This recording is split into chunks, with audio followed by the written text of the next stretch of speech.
Share বাজারের খবর। সপ্তাহের তৃতীয় কার্যদিবসে ঢাকার শেয়ার বাজারে সূচকের ইতিবাচক প্রবণতায় লেনদেন শেষ হয়েছে। এ সময় ডিএসইএক্স সূচক বেড়েছে ৩৭ পয়েন্টের বেশি, লেনদেন ছাড়িয়েছে ১২০০ কোটির ঘর। অন্যদিকে চট্টগ্রাম স্টক এক্সচেঞ্জে সার্বিক সূচক বেড়েছে ৪৬ পয়েন্টের বেশি।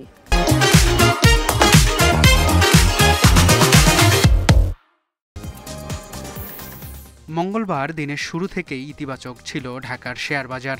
লেনদেন শুরুর প্রথম ২০ মিনিটে প্রধান সূচক বাড়ে ২০ পয়েন্টের বেশি। বেলা বাড়ার সঙ্গে সঙ্গে শুরু হয় সূচকের উত্থান পতন। দিন শেষে ডিএসইএক্স সূচক বেড়েছে ৩৭.১৩ পয়েন্ট, অবস্থান ৫,৬২০ পয়েন্টে। সূচকের সঙ্গে ডিএসইতে বেড়েছে লেনদেনও। আগের দিনের চেয়ে ৯৬ কোটি টাকা বেড়ে লেনদেন হয়েছে ১,২৭৮ কোটি ৬ লাখ টাকা। হাতবদলে অংশ নেয়া ৩৯৮টি কোম্পানি ও মিউচুয়াল ফান্ডের মধ্যে দর বেড়েছে ২২০টি প্রতিষ্ঠানের শেয়ারের, কমেছে ১৩১টি এবং অপরিবর্তিত ৪৭টি প্রতিষ্ঠানের শেয়ার দর। সবচেয়ে বেশি লেনদেন হওয়া প্রতিষ্ঠানের তালিকায় প্রথম সিটি ব্যাংক, দ্বিতীয় লাভেলো, তৃতীয় অবস্থানে খান ব্রাদার্স।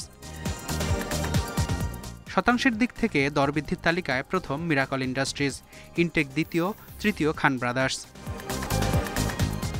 অন্যদিকে চট্টগ্রাম স্টক এক্সচেঞ্জে সার্বিক সূচক ৪৬.২১ পয়েন্ট বেড়ে অবস্থান করছে ১৫,৬৫২ পয়েন্টে। লেনদেন ১৪ কোটি ৭৯ লাখ টাকার শেয়ার।